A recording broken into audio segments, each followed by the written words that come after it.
it's one of those things where it's also, but it's what drives me. If I didn't feel that way, I don't think it's a double-edged sword, but not being satisfied is really what pushes me to be better at my craft.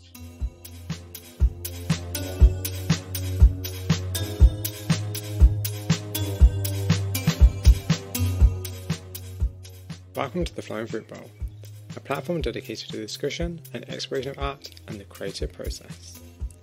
I'm your host, Aaron X, and today's episode is the first part of my interview with the amazing Jesse Tate.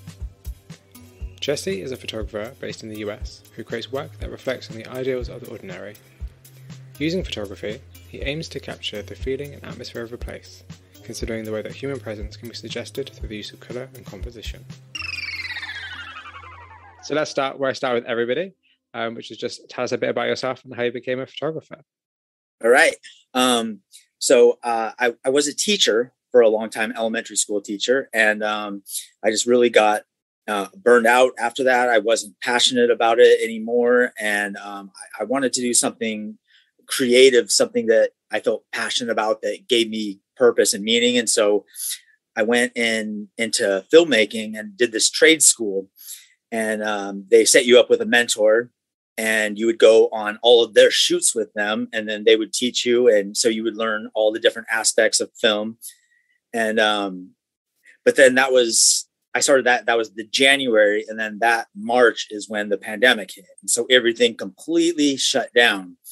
And I didn't know what to do, but I wanted to make sure I kept learning. So I went out and bought a camera and just started taking pictures. And I had no idea what I was doing, really, just a little bit from what my mentor taught me about setting up shots and the frame and composition and stuff like that. And it wasn't until I joined Instagram, I didn't have really any social media, that I found a community and found that cinematic, atmospheric kind of style that I was like, oh, okay, this is a thing.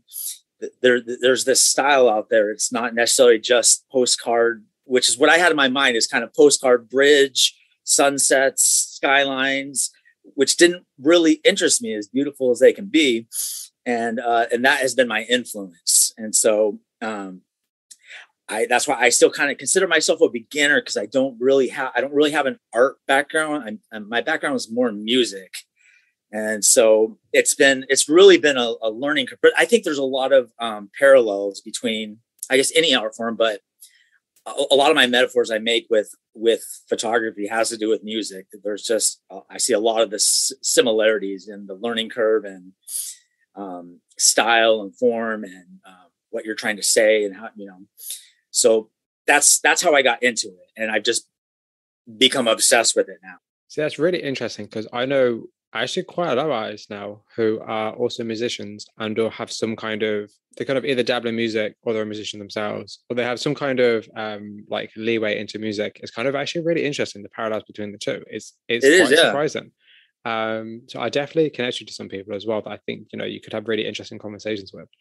Because I'm always very interested in terms of like how music and art can also be actually, combined even. Like that's really interesting. So, like imagine if you made, I don't know if you actually make music, but if you made a piece of music and then just accompanied your images, or, I think we're learning nowadays, particularly with Instagram Reels, like the sonics are just as important as the visuals sometimes. So definitely. I think it's that's a very interesting correlation. I absolutely love it. And there's quite a few people I can send your way that you might be able to have interesting conversations with. Yeah, that'd be great. Next question is, what does being an artist mean to you? For me, it's just a way to express myself in a way that especially with photography, this is what I found is expressing myself without using words, which is how I've done it before in the past with music and in writing. I found it unique to find this new expression using images and colors and different themes that don't rely on the spoken word. And so for me, that's kind of what I found interesting, is to convey, you can convey some of those same feelings that you would through a song or through through a writing or a novel or whatever, but through an image. And I think really that's what it is that, humans want to express themselves. We want to be heard. We want to tell our story. And that's whatever your art form is the means through which you share yourself with the world. That's very beautifully said, and that's really, really fascinating. It's a good point, because I think the thing about art is that art allows you to say things without having to say them, and it allows you to kind of engage with people on a more emotional level than necessarily what meets the eye, And I think that's quite powerful. I think more powerful than people necessarily give it credit for a lot of the time. Yeah. That's very and I like it. And with photography, I like and in art, as I'm learning, I like the idea that there's not necessarily an explanation, and where with words it can be misinterpreted. And sure, art can be misinterpreted, but I like the idea that it's kind of open to interpretation. And that's the way I've gone about it. Like, I don't really name myself or really explain it too much, because I want them to interpret it however they want to. So I just think that's an interesting take on it, just from photography. Yeah, the ambiguity allows the viewer to become a part of the work, I guess, which is definitely something I want to talk to you about later. That's for sure. Yeah, it's definitely a question I have planned. Cool. So also I have, I kind of order, but I'm not going to lie, it will be out of order, because you always say something that I'll be like, oh, I should ask you this, and oh, I should ask you that now. So there is one thing I want to ask you now, which sure, I was going to ask you much later, but I'm going to ask you now. And that's kind of about having a website and having other social media presences other than Instagram. Because I noticed, like a lot of really great photographers, actually, you don't actually have a website. Yeah, that's in my future. And I've also started a site for prints, and I'm ordering them and seeing how they look first. Yeah. When you do an image on your laptop or on my iPad, there's the way it looks there, and then you send it to your iPhone, and then it looks different, and then you put it on Instagram, and then it looks different. The compression changes it, and so this is all new to me. And so when I've tried some prints, they don't look the same way that they look to me. So I feel like I have to kind of re-edit and go from there. And I think probably most artists feel that they're going to sign off on their work and put it out there, and especially if they're going to ask people to have their attention or their money, you want it to be your absolute best work. So I'm just making sure that I'm completely happy with it first. But I did a run of prints of 4, and I only liked one of them, and so they just didn't have the same. They didn't punch the same way they did on my laptop or on Instagram. And so it's something I've been researching, how to get the most out of your picture when doing it. It's interesting to me how it changes when with a file. It's different than music, where you just transfer it over and it pretty much sounds the same. It's good that you have that kind of standard for yourself, like even so early on in your career, that you're like, okay, cool, I want to see what this looks like, and I want to make sure that it's right and that you're happy with it, to put your name onto it and then send it out. I think that's actually very important. That's actually it's a great quality to have. That's an incredible quality to have, actually. Yeah, thank you. Yeah, that is honestly what means the most to me, is that anything with our magazine and myself that I feel like if someone's going to spend money on it or spend their time on it, like, I really want to make sure that I'm giving them the most, the best that I can do, the best quality that I can do. So I feel like they're getting what they deserve by engaging in it. Yeah. That's very respectable. That's extremely respectable. I think that makes a lot of sense, because from the quite a few photographers now that I've interviewed, I think quality is very, very important to everybody, and making sure that their work looks good in print, because a lot of people shoot film, making sure that it looks good in the actual flesh as it actually does online, that's super important, because the last thing you want to do is send out a print and it look nothing like what you thought it was going to look like. That's not going to be helpful. And not just that, it's kind of like what you're doing takes so much time and effort. The last thing you want to do is kind of harpoon all that just by sending out something that looks really terrible. Exactly. Yeah. So my next question for you then is going to Okay. be, what is the biggest challenge of being a photographer? Um, well, I mean, there are a lot of challenges. One, like you said, it's difficult, I think, to find a community, especially right now. So I actually think that the pandemic itself is the biggest challenge. Is that you're limited as far as where you can go.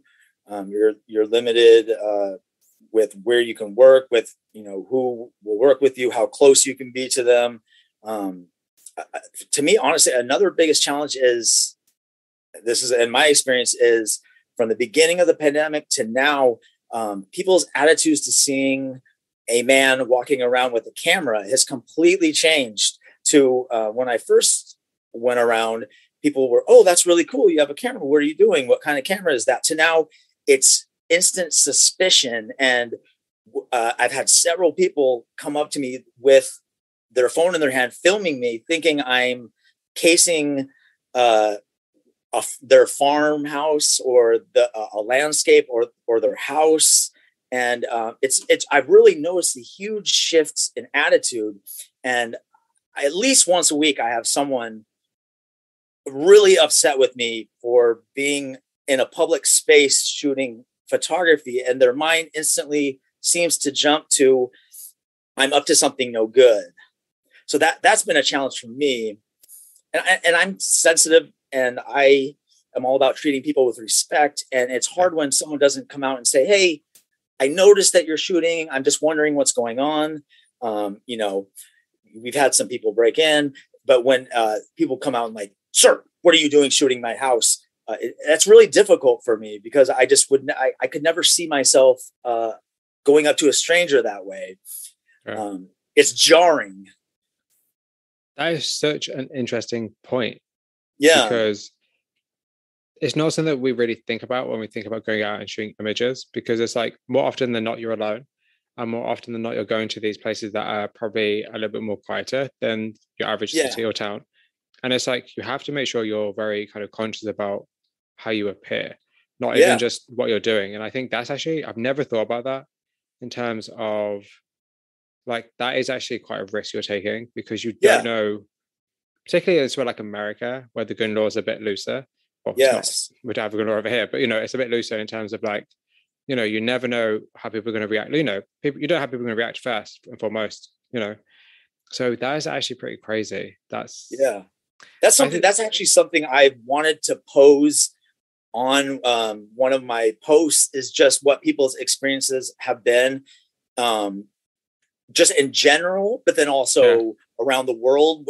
Do attitudes. I know, you here in the United States, people are very angry, very upset. A lot of people. I think this has brought out the best and the worst in people, and yeah. there are people who are definitely angry, and they see it feels like an opportunity to be able to get upset, and sometimes understandably, but I think it's not. It's for me. It's kind of, it's what you say. It's not what you say. It's how you say it. It's not what you do. It's how you do it. Yeah. And so, and I guess for me, it's kind of, the experience of shooting photography is very meditative to me. So I try to make sure I'm out in the open. If I see someone, smile and wave, but I am very much in my own world. And so that's why I said it's very jarring when all of a sudden someone's yelling at you because I don't even see it coming, because I'm just really just kind of in my own world, trying to find images. So that's got me a little paranoid now sometimes, where before I would have gone and taken this shot, I'm a little tentative now, because I'm worried what the reaction is going to be. And, and if someone's going to go too far or take it to the next level of being upset or thinking I'm trespassing. So it's hard to do that when sometimes I've seen a shot that I want to take, but I'm very nervous about that man standing over there, watching, looking, eyeballing me, makes me, tentative to take that shot. Yeah, I think we always forget as well that not everybody understands photography. Not everybody Yes. understands kind of art, and not everybody understands your intentions. Because Yeah. obviously you're going into it from a very innocent place. You're going out to take really cool images, but Mhm. people don't understand that, or people don't even think, oh, people do that. So Yeah. yeah, that's a really good point, because I know from my own experiences, people have definitely been a bit like, well, what the hell are you doing? And Yeah. you kind of think, well, why are you stopping me? Because you're just, you're kind of, minding your own business, just getting on with it.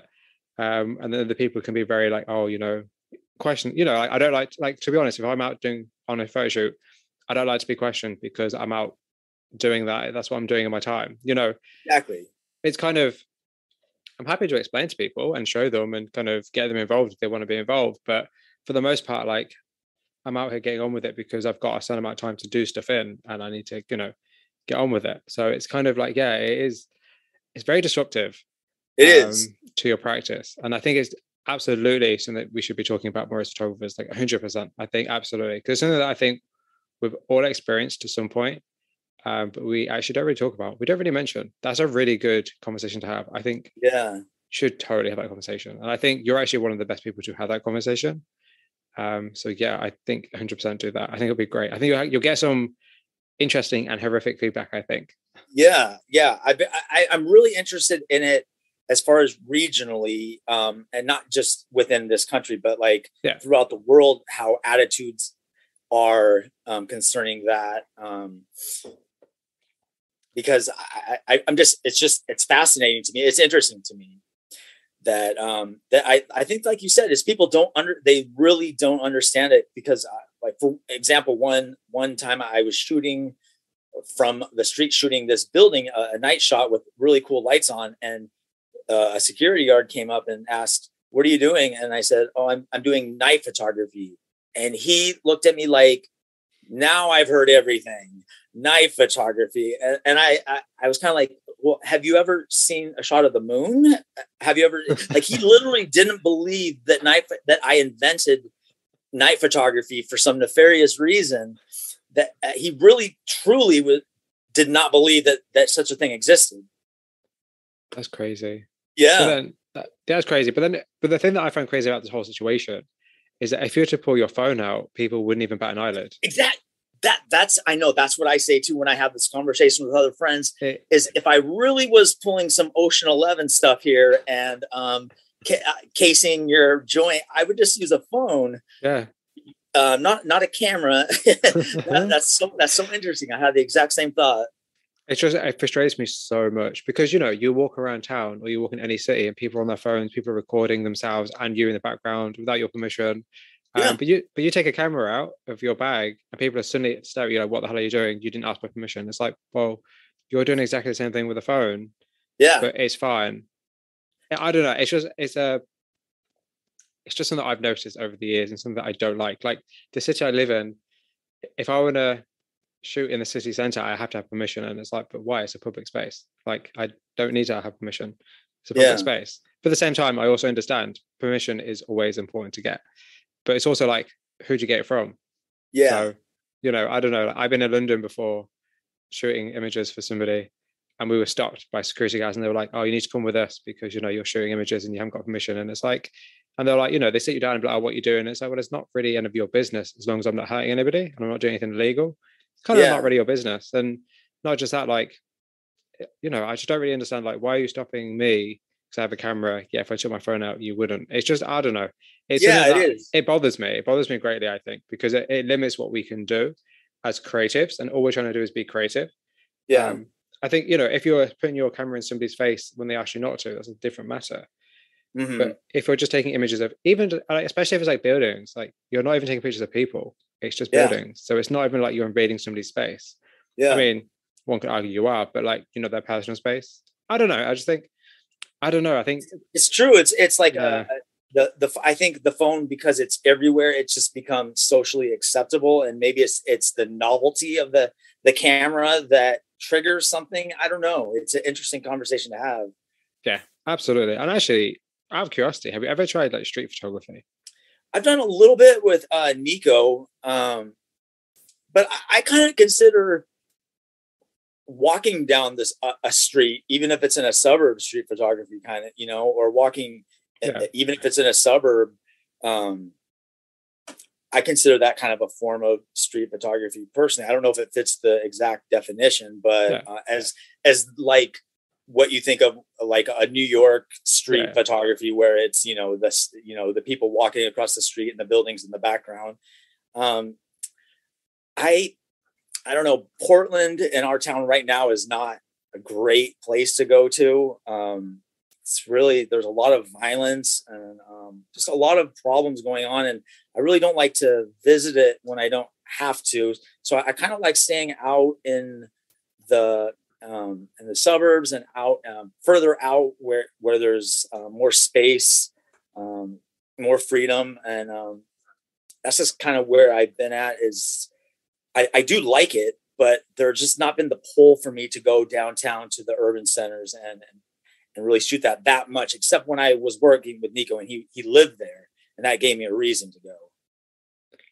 I think also the problem with like street photography, quote unquote, like in more kind of built up areas, is because you're one person in a sea of many. I think it could be quite like dangerous, and or it could, like safety in numbers, really, I guess is what I'm saying. Agreed. And if you're going out with somebody else who's doing the same thing, it's not going to be viewed on with so much suspicion as opposed to you roaming around, particularly getting pictures of people. It's something that I would love to try, but then it'd be like somewhere like London, which is probably like not the best place to try. But I don't know. Hey, I've got a few plans to go around the UK this year, so I'm planning to try some at some point. But we'll see. We'll see what happens. Sorry, this is like a whole ramble about. Oh, no worries. I like it. Just going where it goes. It's an interesting conversation to have, and I definitely feel like it's something that you should definitely bring up, like for sure. I think it'll be very, very interesting to see. And actually, in fact, one thing that I want to do at some point with the Flying Fruit Bowl is have like artist panel discussions. So actually, it might be worth getting like 3 or 4 different photographers together on like a Zoom call and asking them the question about kind of photography and consent, and seeing what they say. Something like that could be cool. Maybe. I don't know. So that I'm thinking about. Think of a lot of different things that I'll probably never do, but we'll see. Like, honestly, we'll see. I've got enough work for myself at the minute. I don't want to give myself more work. So So earlier you said that you feel like you're a beginner photographer, which is I would personally say, after looking at your work, kind of debatable. But what do you think makes somebody a professional photographer, or what is kind of like your kind of guidelines for being a professional photographer? Well, I was thinking about this, and I guess, maybe for me personally, I think there's maybe two schools of looking at it. And one is just that maybe like the textbook is like, are you getting paid? Are you making a living off of your photography? Therefore, you can call yourself a professional. And then I think of it as like, are you at the top of the game? Are you considered by your peers and by those who do or consume your work to be one of the best? And I consider like a basketball player, you are one of the best. You're getting paid, but not only that, you are one of, if you're in the NBA, you're one of the top players in the world. And so they're a professional by that definition as well. And so that's why I neither am getting paid very much. I've done a few projects, but by either of those definitions, I'm not a professional. Maybe other people have different definitions, but I think you could be, a lawyer and also be a photographer that makes zero money, but your work is considered professional work because it is just recognized as upper echelon photography. And I would consider that professional without a single cent being made. Yeah, that's actually a really good outlook on it, actually. I think very much so. Because I think, of course, we all assume professional photographer means you're making a living. But I kind of feel like in this society, I think that's definitely changed a lot, because I think photography isn't the same lucrative business as it once was. And I think we're all very aware of that now. But it's also kind of interesting because with the rise of things like influencers and social media, the idea of what is and what isn't professional is very, very, very hard to distinguish, because what we think is professional might not be professional, or like our level or ideas of professionalism is based on people who necessarily aren't professional. So for instance, if you're inspired by a bunch of influencers who are, yeah, they're probably making money, but they're not like crazy rich millionaires making, you know, a ton of money and changing the industry. That is your opinion of professional. Mm-hmm. And therefore anything that somebody does that's similar is going to be professional, but they're not actually professionals. I don't know if that makes sense. Yeah. But yeah, oh, definitely. Yeah. But yeah, I totally agree that that has thrown a wrench in it, and it's kind of a double-edged sword in a way. And I know you were going to get to the social media of it all, and it's I find a little bit of irony in that I have a Facebook, but I don't use it. I never had Instagram before photography, so I didn't even know what I was doing for a long time. And I think that's why it took me a while to discover these magazines and these artists. My personal philosophy on social media, just for me, is, and again, this is kind of ironic with doing photography, is that I see where for a lot of people it goes is that it ends up being seeking validation for everything that you do, for documenting things that are just for yourself or for that moment. And I find a lot of people living like, here's the example I like to use is people are at a concert, a live concert, the one chance where you truly get to be in the moment, but you have your phone up filming it so you can then go later on social media and post it so people can say, whoa, you were at that concert, that's so cool. And so it's you're getting validation for the fact that you were there, but you didn't actually enjoy the experience of being present live at at this once in a lifetime event. That specific concert in that time will never happen again. But this terrible audio quality version of it that you show your friends, that you get and that kind of thing. I see a lot of that, and I didn't want to get caught up in that. And so I just kind of made for myself a decision that I just want what I do to be enough as it is. What I eat, where I go, that should be fulfilling enough. Not that I need to necessarily share it. Maybe if some big event happens, but I just didn't want to get stuck in that addictive pattern of needing validation for everything I do or say. But then the irony is, here I am on Instagram checking how many likes I have and how many followers, and there's another form of validation. And I guess you can maybe make a distinction between the two, but that's like kind of the double-edged sword for me, is that I'm now on Instagram doing what I said I wasn't going to do, but I justify it by saying, well, it's because it's for my art form. So right or wrong, I guess that's how I make sense of it. So I think that's a really good philosophy to have. I think that's the best philosophy to have, really, because you're not putting pressure on yourself to do stuff. You're not putting pressure on yourself to care about the attention as opposed to what you're actually doing with your life. And that's just for your life in general, not just, your art. And I think that is the best philosophy to have. But I think you can make a distinction, because it's like, you're not necessarily online. You're online as an artist, but you're not necessarily online as a person. I think there is a big difference between the two. And I think sometimes it's helpful and sometimes it hinders. But I think there's a big difference between the two. If you were all up in your stories with your face all the time, showing people what you're eating, all that kind of stuff, that'd be very different. But you're not. You're quite mysterious. Like a lot of photographers, like a lot of artists, like a lot of people I just know.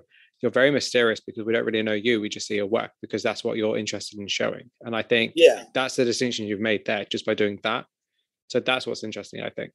Exactly. Yeah. Yeah. Like that, I guess that's my philosophy, is I really do want the art to speak for itself. I don't want to influence people in one way or the other, or make it be about me necessarily. I just want people to have the opportunity to enjoy it or not enjoy it as they see fit.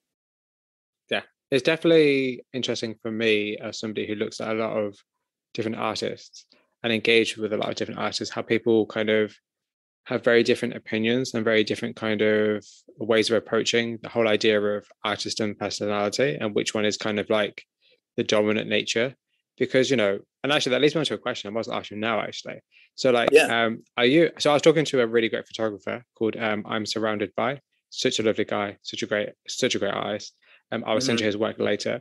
And we were talking about the idea of being introverted and extroverted and how that kind of plays a role in the work you create and the way you create. And I just wanted to, I guess I wanted to ask, would you say you're more introverted and extrovert or extroverted?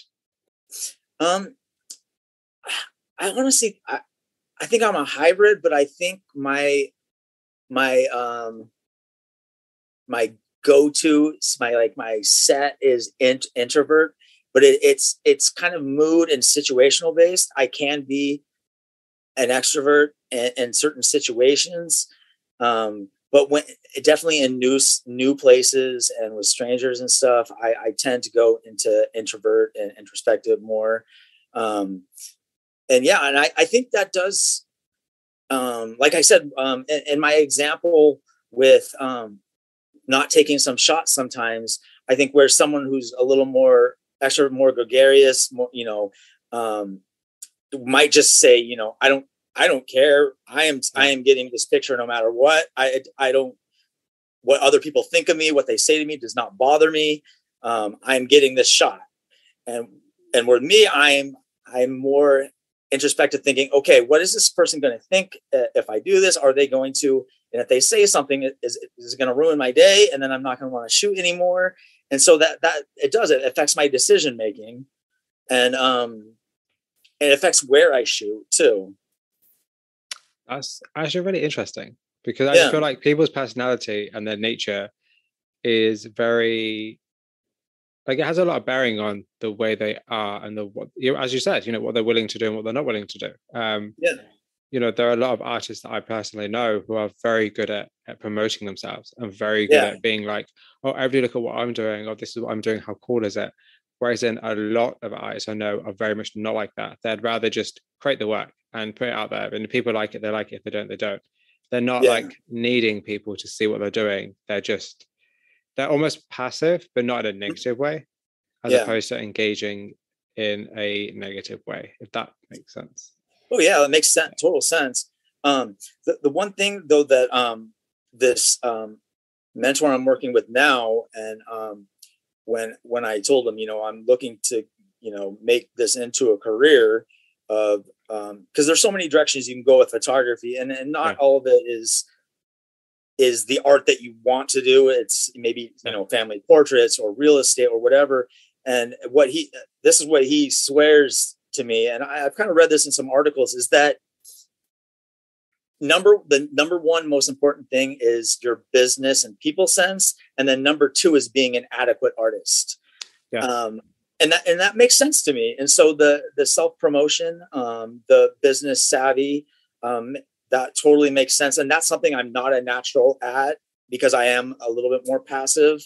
I just like to have the space, the platform, and then let the photography do its working. But I see how promoting yourself, getting your name out there, being on several different platforms, that I think those people probably are a lot of times more successful. I think that very much depends on your idea of success.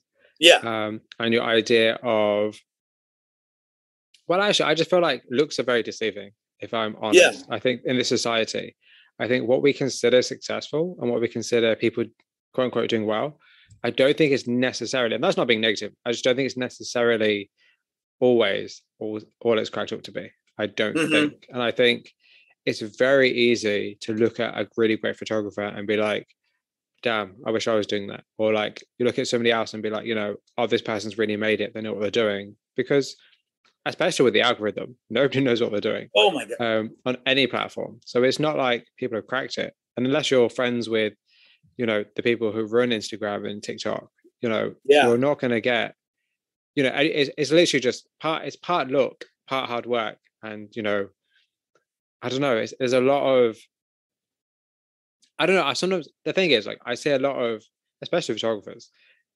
chasing a dream that they might not realize is not theirs. And I think that's the thing that's important to me, is to make people realize that, like, what you see somebody else doing is not your journey. That's not how it's going to work for you. Like, you can't live somebody else's dream.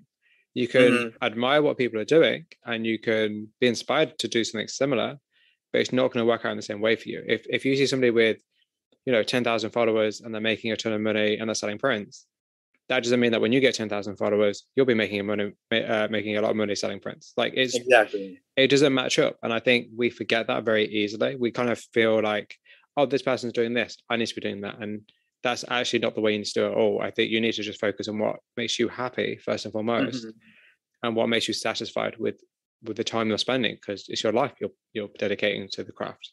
Yeah. You're not going to get that back. Yeah. Oh, that totally makes sense. Yeah. It's hard. I think it's kind of human nature to compare, yourself, your work to others, and you have to kind of train yourself out of it to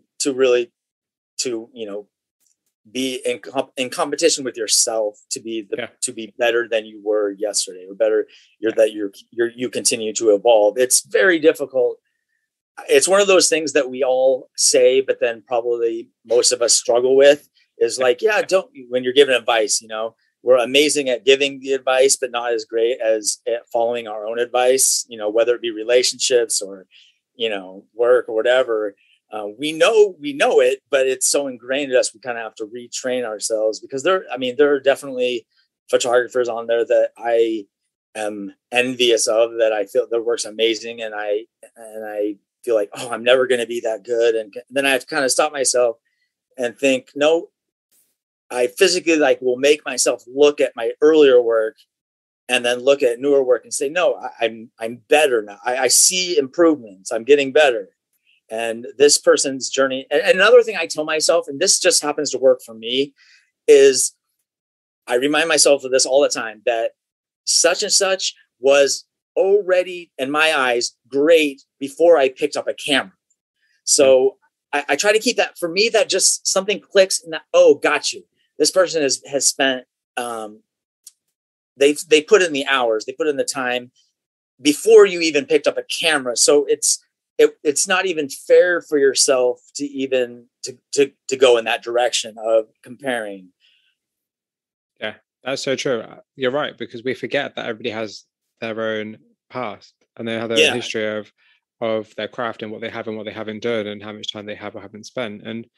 And also, it's just kind of like, we just don't really know what people's journeys have been like. So we can't really say, oh, this photographer blew up overnight. And it's like, yeah, of course, they might have, and that's good for them. But I don't know. I find social media and the whole kind of comparison game very strange. Yeah. It's something that we all do, and it's something that, we'll continue to do, because it's quite hard to not. But it's just something that I see a lot of artists kind of really get caught up in not such a good way. There's a lot of people I know who are it gets them down a lot, and it makes them feel like unmotivated. And it's like, that's really the biggest shame, because it's like, everybody feels this way. And it's like, you just have to remember, you have to keep yourself happy first and foremost. You have to make sure that you're spending the time doing what you want to do when you want to do it, not what the algorithm dictates you to do, or what you feel like is going to be better. That's just my opinion. I mean, yeah. And another thing that this mentor I'm working with told me, and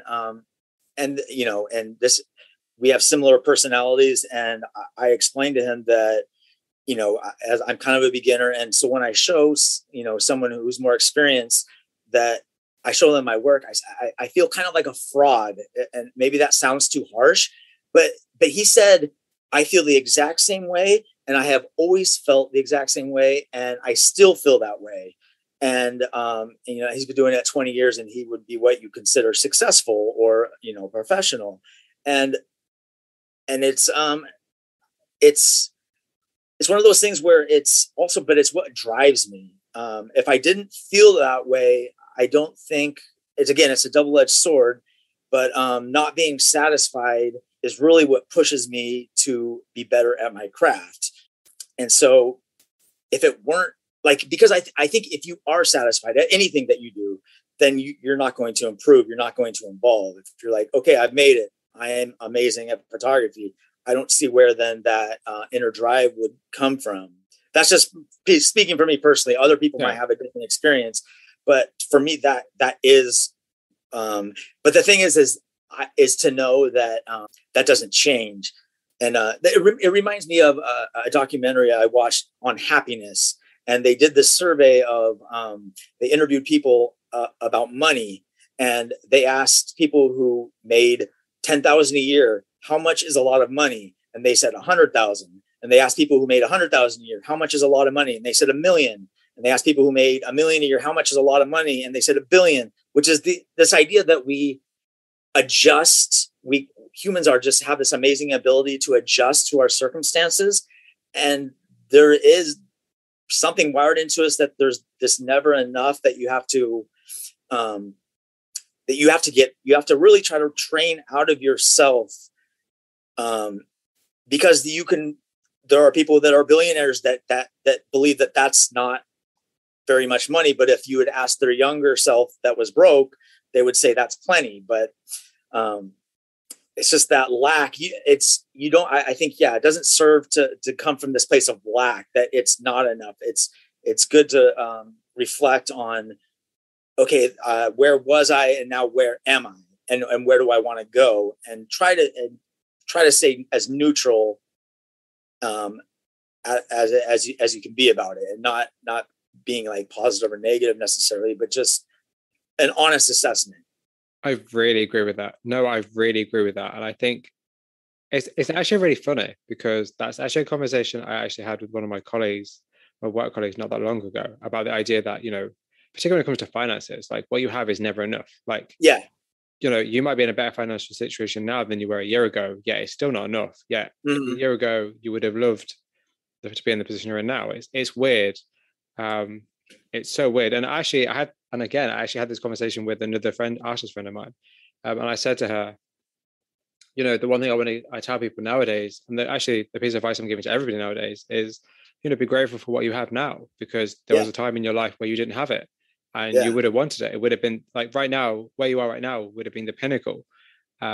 So you should be grateful of what you have, because not everybody has what you have, even if it doesn't seem like a lot, or even if it's not a lot. It's still something, and something is always better than nothing. Exactly. I mean, that's my personal philosophy this year, at least, in terms of my life, which is cool. I agree. Nice. Yeah, and I guess the ultimate, what they found was they really like kind of figured out this. Well, according to this documentary, they did this kind of 30-year across all cultures and socioeconomic levels, and it was a study on happiness and what makes people happy. And there was this pie chart, and what they found as far as money was concerned was that once you reach this place where the Hasel is a hierarchy of needs, once you meet that, I can feed myself, I can shelter myself, and what they determined was, for U.S. currency, like $50,000 a year. Once you've reached that point, there is no increase in happiness after that. For humans, once you have your basic needs met, the happiness of someone who can't afford to pay their bills, they just lost their apartment, they don't know where their next meal is coming, to a person who has enough to just pay their bills, they've got their place. There's a difference there, but once you get to that level, there is no difference in reported happiness. That's so interesting. I'm actually going to look up at that, actually, in terms of like studies in the hierarchy of needs. I think that's really important to remind yourself of. Actually, I've just typed it down, so I'm definitely going to check that out. And that's really, really interesting. Yeah, that's really interesting. Actually, it's not something I've ever really kind of considered in terms of the way of like what has science said, but like that's actually really fascinating. So thank you very much. Yeah, because psychology and science had spent so much time on depression and negativity that this, like, kind of the study of happiness is relatively new, and so I've read a lot of nonfiction and a lot of self-help and stuff, and I find that it helps to take little bits of information that stick in my head as kind of mantras to remind myself when I feel myself not being present or in the moment or being down on myself, to remember things like that. That, if I had $1 million, you see, like if you see those documentaries of lottery winners, that a year later, they're back where they started. They're not happier. They've spent it. It's just the human's ability to adapt and just like, I think the same thing with technology. if you were to tell us when we were kids that there would be this phone called a smartphone, it would blow your mind. But now people are like, oh man, my phone is so crappy. I have but literally we have a magic box in our hand. Yeah. So I like to say and I sincerely believe this, that if teleportation were to exist, if it were invented tomorrow, in a year, people would be complaining that, oh my God, I had to wait in a 5-minute line to teleport to Tokyo. Can you believe that? 5-minute wait. There would be something to come, there, because like we ride in an airplane, which is, magic to 100 years ago. And we mainly complain about it, that we were able to get across the world. So it's just, again, it's our way of, we adapt and then find fault. And so I just think that is the nature of things that make our lives easier. Also, we adapt, and then it no longer has that novelty to it. That's very, very, very cool and very interesting in terms of like how that relates to the idea of need, particularly when it comes to creativity. And it's like, you're spending so much time and effort creating something, and there's, which you feel like you need to create. And then if people don't look at it, you can almost kind of feel like, well, was that worth the time?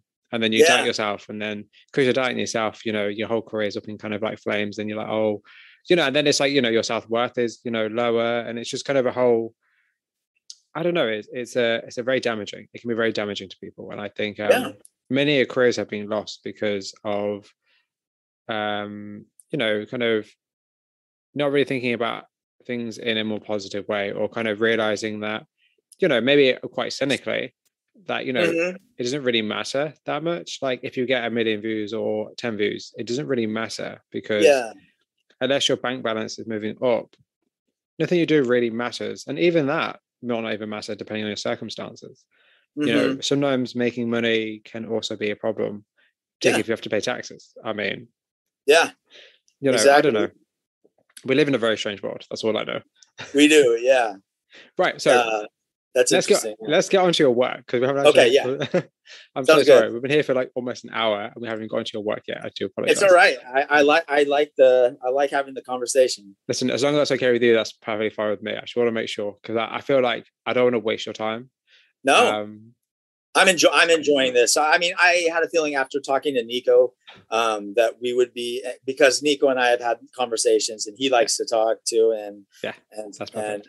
And I mean that in a great way. Oh yeah, no, of course. Absolutely. He's honestly one of the coolest people I've met. Honestly, he truly is. But yeah, I'm very lucky. Super bummed that he moved away, because I had just made a great new friend and kind of a person to collaborate, and he really helped influence my work and really honestly took it up. And the handful of times we hung out, I feel like my abilities went up so much with what he taught me. I think that's really, actually, I know this is kind of off topic in terms of like the actual order, but that's kind of something that's really interesting that I think we kind of need more as photographers. It's more kind of physical support in terms of like going out, being able to actually go out in groups and shoot, or with another person, or kind of have more of a like, even like a buddy system or something like that, where you can actually learn from somebody. I guess it's just like, as you were saying earlier with the mentorship, it's like having kind of like a mentor or a friend, even just showing you the ropes or just hanging out with you and just talking photography. Because I think photography can often be quite a solo pursuit. It can be quite a lonely pursuit, especially if you're online and you don't talk to a lot of artists. So I think that's where Nico, I don't know whether he considered himself an introvert or extrovert, but I consider him in that sense an extrovert. And like he's like you in that he has a great way of putting people together and connecting them together and creating communities. And I just knew that if he had stayed here, we did a couple photography walks, and we started to get artists to come with us. And he just has this innate likability and down to earth sense that you just want to be around him. And he, you just don't feel judged by him. That's the perfect person you want. And an artistic form endeavor is to bear yourself and know that you're not being judged. It's because he's so genuine. That's why. Yeah, exactly. And also, he's very, very open. Like he is. Just talking to him about a lot of his life and just kind of things he's interested in. He's very open. and he Yes. respects everybody equally. And, you know, people like that are the people you need at the forefront of communities, because that way the community is going to be, you know, ever expanding in the best way possible. It's not going to be gated. It's not going to Yeah. be, you know, oh, you can't do this, you can't do that. It's going to be like, you know, let's enjoy this together. And I think, yeah, he's definitely one of like, he can definitely be one of the pillars of the art community. I feel like I agree with that. I think Yes, that's a big I idea. agree. I consider him a mentor, and kind of he's who I go to for advice on just issues in general, issues on if I'm on the fence about a photo, and he'll be honest. I mean, it's positive, but it's always positive, but he just gives me this I don't know, he's wise. He's wise beyond his years. He's an old soul, and I feel very comfortable going to him for advice on just all sorts of different matters with the art form, and I know I'm going to get an authentic positive experience from it. Yes, absolutely. He's one of the very few people that I would absolutely love to create the Flying Fruit Bowl. Because at some point I would love to hire people to create stuff, because doing everything by yourself is very tiring. But he's one of the very few people that I would absolutely love to work with. And he's just one of the people I honestly, he deserves every success he gets. He really does. And it's funny because he's going to hear this, because he's going to listen. So it's funny. Yeah. I was like, no, I agree. And that's why it was like, you know, the selfish part of me was like, oh, please don't leave me, because I just felt like there was so much we could do together. And I still think there is. But when there's just that physical location, when you're closer, there's more that can be accomplished. We still work together. We still talk a lot, and we still are working on projects, and he helps with Dustville and has given us a lot of advice and really helped us. So it's just, I was sad to see him go, because I saw that partnership and what he could do really, unfortunately, not be able to I just saw a community starting to build, and I wish I had some of those qualities that he has that could bring in people like that. Yeah, that's true. But then, hey, never say never. You never know what's going to happen. That's true. He might be back. You never know. Yeah, that's true. You know, he's hinted at it, and I've tried to make it tempting to him. I mean, to be honest, it's kind of like, once you find a community that are like that, or like where you make such strong connections, okay, life gets in the way, and you know, you choose to do certain things, but it's kind of nice to have that. And I think we definitely, as a society, and particularly in the photography, we don't really have that physical kind of grouping, as you know, because the idea of a bunch of photographers going on a photo walk is like the best thing ever, because here in the UK, at least for me, where I live, nothing like that's going to happen anytime soon in any kind of interesting way. Like stuff like that happens, obviously, but it won't be anything like cool atmospheric night images. It's going to literally be like, let's take pictures of birds, which is cool. But, you know, it's like, for me and the stuff I'm interested in, and the things that, you know, the potential you could have, like if you want to make a zine, or if you want to, you know, collaborate on a podcast, if you want to just make things and do things, there's not always the opportunities there and the community there, like physically.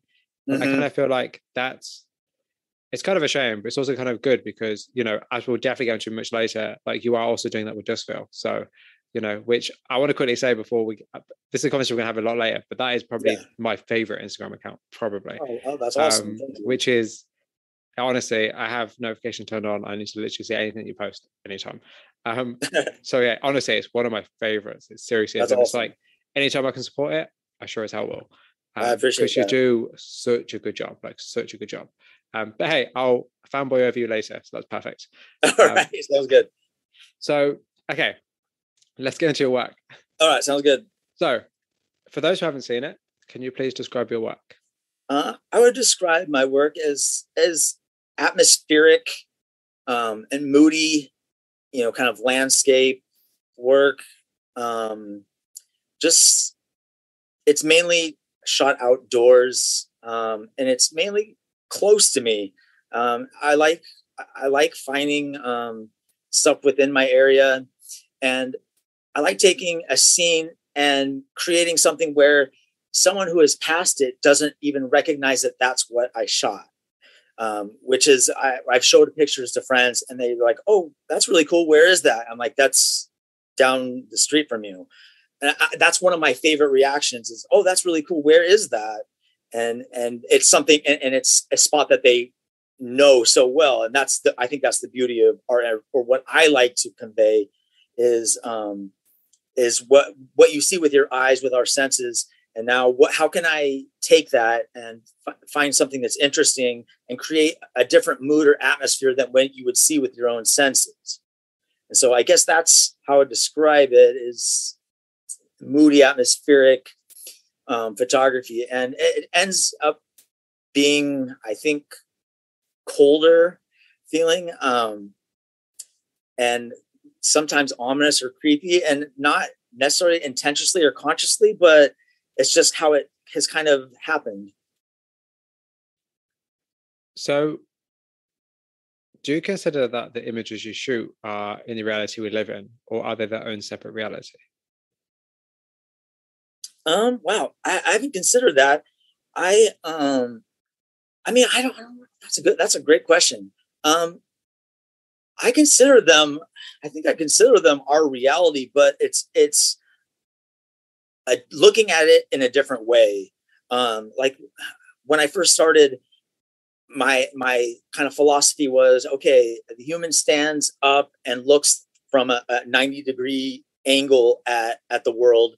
So I'm going to go to 45 degrees, or I'm going to go to, 75, and therefore it just by creating a level difference, you see the world in a different way. So I'm showing you the world, but you usually don't bend down and look up from a 45-degree angle. So you might not have noticed that.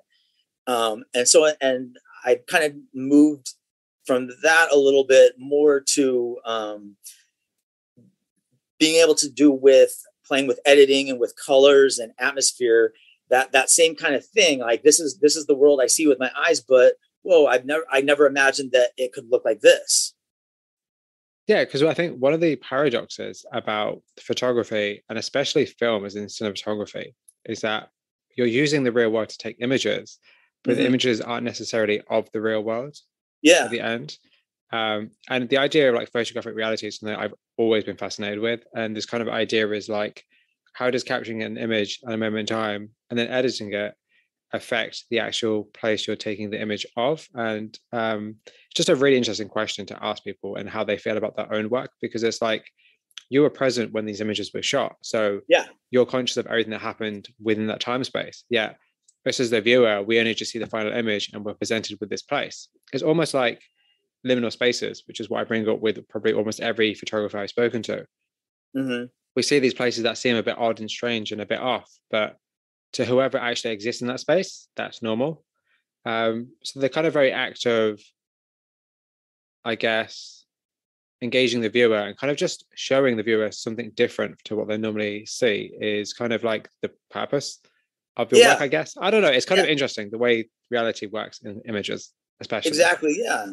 Yeah. That, I mean, I think that's, I looked at a lot of the questions you asked, and a lot of it kind of I hadn't consciously thought of, and the way that some of it I had a little bit, but on reflecting of it, I guess I go out looking for something that is interesting. My head's just on a swivel, and something that just I find interesting, and then I go from there to how can I create more interest, more feeling, more emotion to this scene that I found interesting.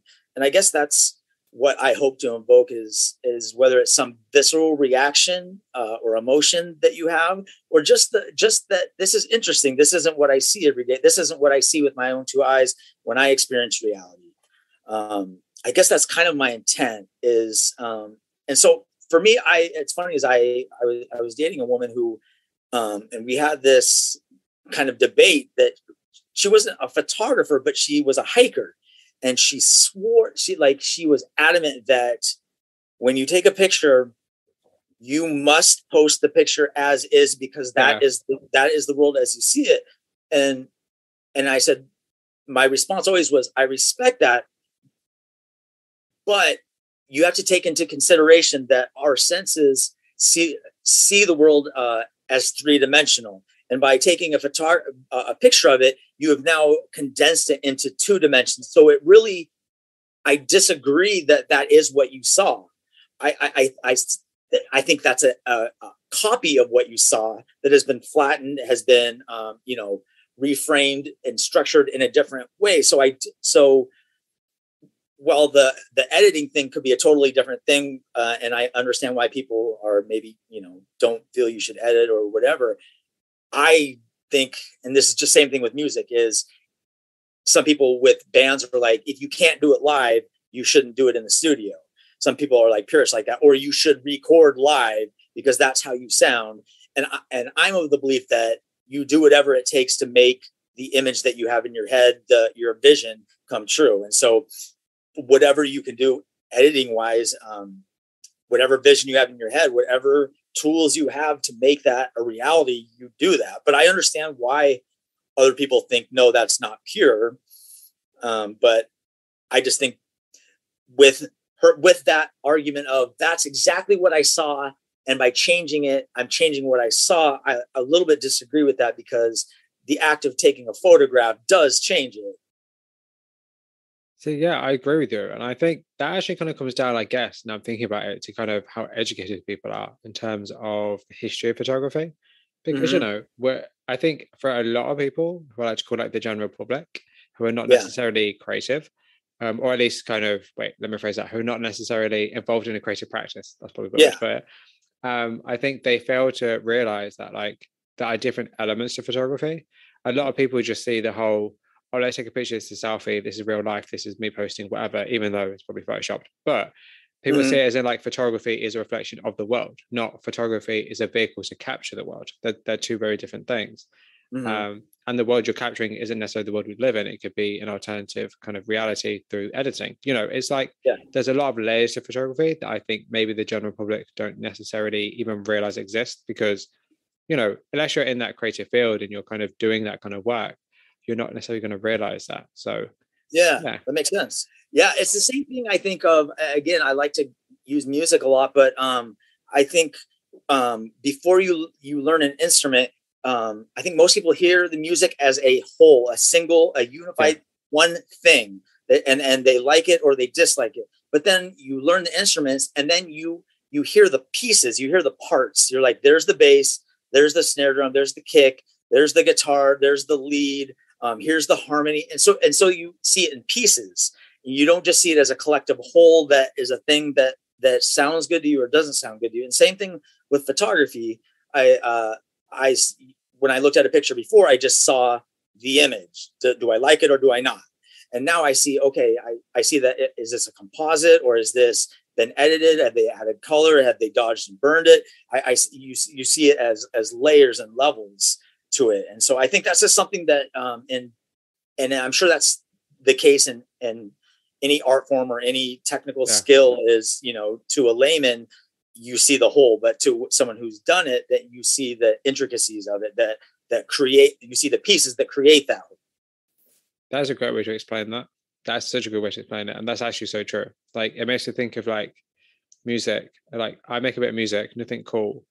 But it's kind of interesting how when you listen to something back that you listened to years ago, it's kind of like you realize, oh, that snare drum sounds good, or oh, that bass is really cool. And you kind of pick on Yeah. different elements. And even with images, you look at an image and you may not even like the image. You may just like the intention, or you may just like the color, or you may just like the angle. You don't have to Mm-hmm. like the whole thing.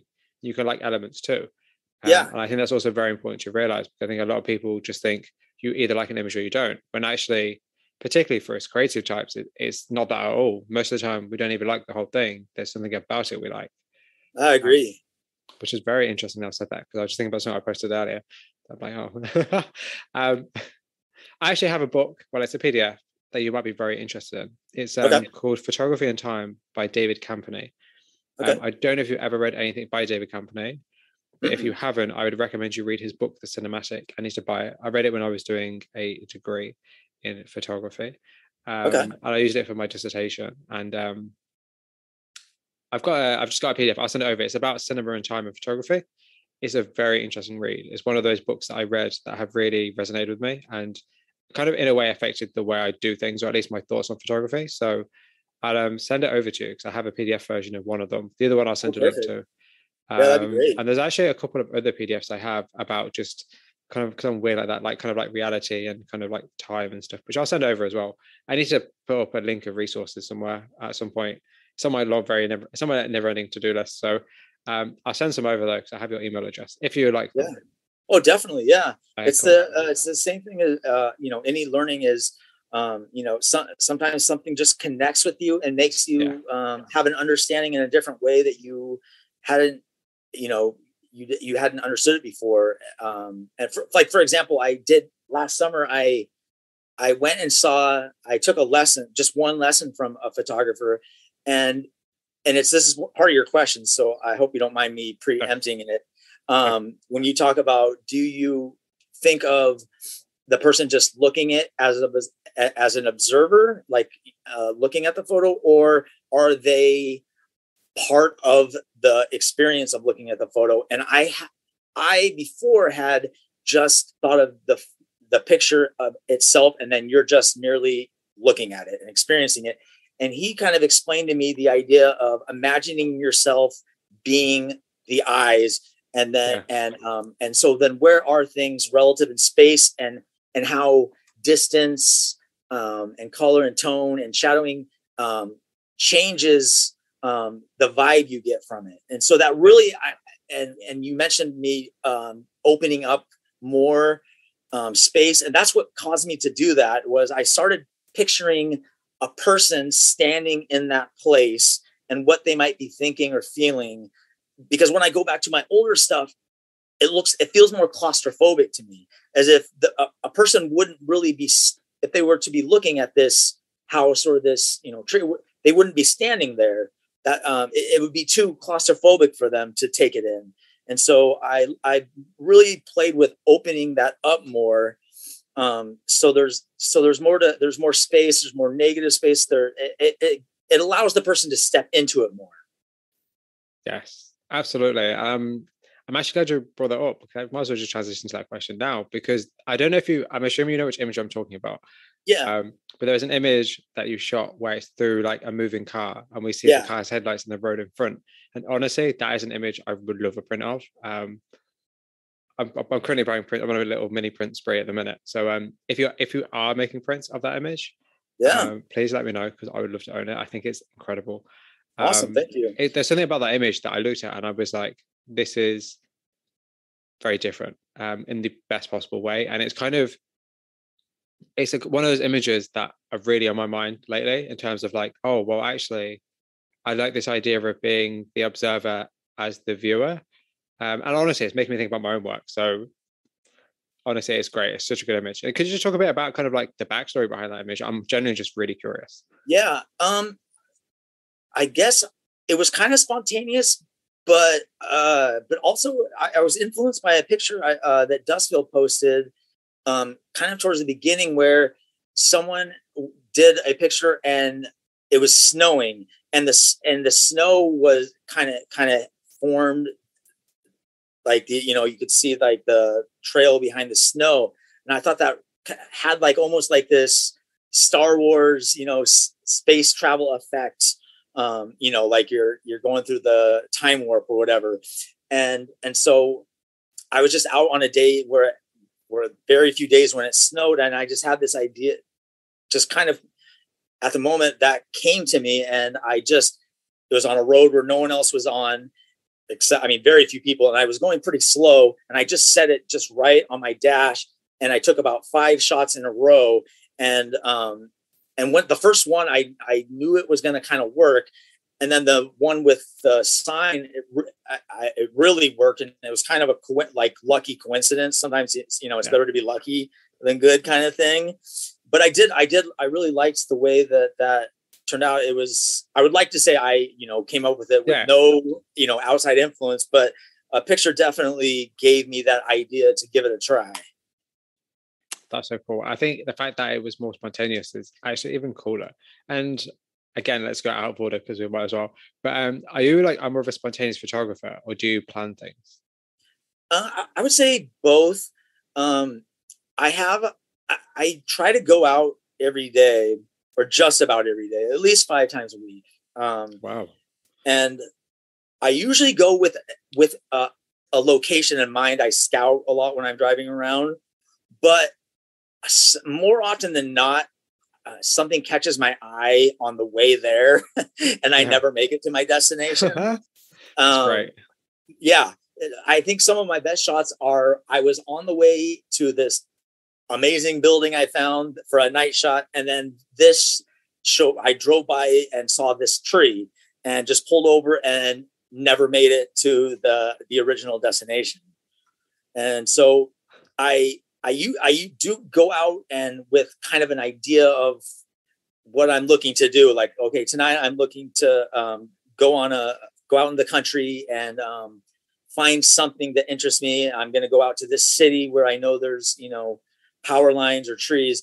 But what I find is just the first thing that catches my interest. And so I go from there, and then and I shoot a lot. Like I have said one more shot on like 1,000 times. Like there's just something about me, and I've heard other photographers talk about this, and I think maybe as their skills improve and they hone in, but I just want to make sure I've got it. So I get honestly 10 extras of any shot I have, just in case I play with, the aperture or the shutter speed. Because sometimes just one shot just looks better, even if it's almost identical to the other. It's just easier to manipulate or work with, or the tones that I want to use work better with this shot that's just a teeny bit different, or just the angle's a little bit different. For some reason that works for me, but I end up with easily several hundred shots every time I go out. That's insane. You must have a very big hard drive. Yeah, I guess with the digital, I like to err on the side of I'd rather, have a shot and not need it than say, oh, I wish I'd taken one more of that and got the right shot. Oh, that leads me into two different directions. Okay, so let's go with this one. So, do you shoot film or digital, or both? Digital. Yeah. I actually did take photography in high school for a year, and I did enjoy it. But I told myself one day I would do it again. But I like digital, especially for a beginner. Like if someone were to ask me, like, for a beginner, what would you recommend? And I would say, how much money do you have for one? Like, because what I hear is it's expensive, and then you're working with limited resources. And so I like the idea that it's kind of unlimited, especially as much of what I do is trial and error. I just like the idea that I get as many chances. I'm in this moment, but I get several chances at it, as opposed to I've got X amount of shots on here before I have to get them developed. So I would like to eventually, once I feel where I can get the shot I want quicker, that I would definitely like to go into film and try it. But as far as the debate of film versus digital, I think whatever works. My personal philosophy is whatever works for you, whatever looks right to you, go for that. I definitely am not a person that is snobby or anything about only this is the pure form. I know some people are, and that's fine if that's their philosophy. But for me, it's just whatever works for you, honestly. So that's actually really interesting, because I interviewed a photographer not that long ago, actually, Caffeine Cowboy. You probably know him. Oh, yeah. And I asked him about film digital, and obviously he shoots everything on film. Yeah. But interestingly, he said to me, and this will be out after that, so people will hear it. But he was like, "Oh, I don't think I'll shoot film forever." He was like, "Oh, I think I'm going to just shoot digital instead, because obviously the longevity of it." And there is this huge debate of like, is film better? Is digital better? There was a somewhat controversial video by Mango Street, which was like how to edit your digital images to look like film. Exactly. And I know quite a few photographers that were not happy about that. But at the same time, I also do feel like you have to remember that everyone can afford film. it's not accessible as people would like it to be. But then Exactly. it's a very interesting debate. But before I say continue with that line of thought, I wanted to say, so I was going through your Instagram yesterday quite heavily, as you can imagine. And I was trying to figure out if you shoot film or digital, because I have made the mistake in the past thinking people shot film and they didn't. And I realized the only reason I realized you didn't shoot film, or you're most likely don't, is because none of the tags you have are for any of the film accounts that I know. So gotcha. That's the only way I can figure out. And it kind of leads on to the next question, is kind of like, do you think it's easy for people to figure out if an image is shot on film or digitally? I think maybe for a person who's shot film for a long time, probably. For me, not so much, because like you said, I have seen people edit digital to look like film. Like if it's something like Cinestill, it's very obvious to me. The way that Cinestill look is I can just totally pick that out of a lineup. But sometimes I feel like I can tell, but sometimes I don't know. I think you can throw up some grain in there, and you can you can throw up some dust and some scratches. I have one image that the woman I was dating at the time was her job is for Nike, and she does the jerseys for the basketball. They send her the designs and she does it. And so she helped me create like the dust, and like even the when you crop the print, it had the line on it. And so I can't always tell. No. Especially since I've never done it. I haven't worked in film. I only really notice from the magazine that it's in, or when it definitely has that film. But I see people, like you said, using digital work, and I personally don't have a problem with it. I could see, like I said before, that if you can do it, then you do it, and if that's your image, I can see why other people might not like it. But my personal thing is that you shouldn't be limited how you express yourself based on other people's ideals of what is true. If that works for them, that's great, and I would not argue with them, or I wouldn't say that they're wrong. I would just say, do what works for you. Again. Yeah, I think that's absolutely great advice. I think that's absolutely great mentality to have, because I think one of the problems with photography, really, those questions I was asked you earlier that I forgot, but I'll ask you in a second. One of the problems with photography is that there's a lot of gatekeeping. There's a lot of, oh, you can't do this, and oh, you can't do that, or oh, you don't have a full frame camera, you're not a photographer. And it's like, well, actually, you're creating images, therefore you are a photographer, because that's what photographers do. I think the one issue we have is there's a lot of gatekeeping and a lot of like gearheads who are like, oh, but you don't have this lens, and you can't shoot with this lens, and you can't do this with this. And it's like, but there's no such thing as a right way to do things with photography or any kind of creative endeavor. There are ways of doing things, but there's never a right way of doing things. I agree. I mean, that's my philosophy too, is however you want to express yourself, and using whatever equipment you want to use, or however you want to edit it. That's for you to decide and determine. And there's always going to be outside noise and other opinions, no matter what it is. But and I do see some of that too. That I've kind of sensed that in the NFT community a little bit. The becoming a distinction between the NFT community and just the regular social media digital community. That there's kind of becoming a separation of communities there. And people have very strong thoughts one way or the other on that as well. Well, actually, what are your thoughts on NFTs? Actually, a very good question to ask. To me, it makes sense as far as the way our world works, and creating a commodity of and how to sell something, and having an original, and like the human desire to want an original something. So before, if you wanted, say I like the painting Starry Night, and so I could get a print of it, but to a collector, they want could they acquire it? They want the original. So in digital, what is the way we could do this when you have an image that can be completely duplicated?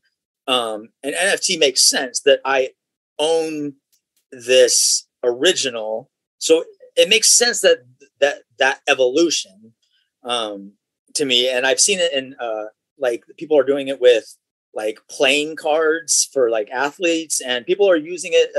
It makes sense to me with the cryptocurrency thing going and stuff, that a lot of people are going the way of NFT to create a market of original art that they have ownership. For some people want that ownership of, I have the original of this. This is mine. This is part of my collection. And I understand that. I haven't dove very deep into it enough to have feelings too strongly one way or another about whether I would do that or I don't know. In talking with Nico, he told me that there were some issues of it not being a clean process, that I would have to do some research on that. I'm not educated on that enough to.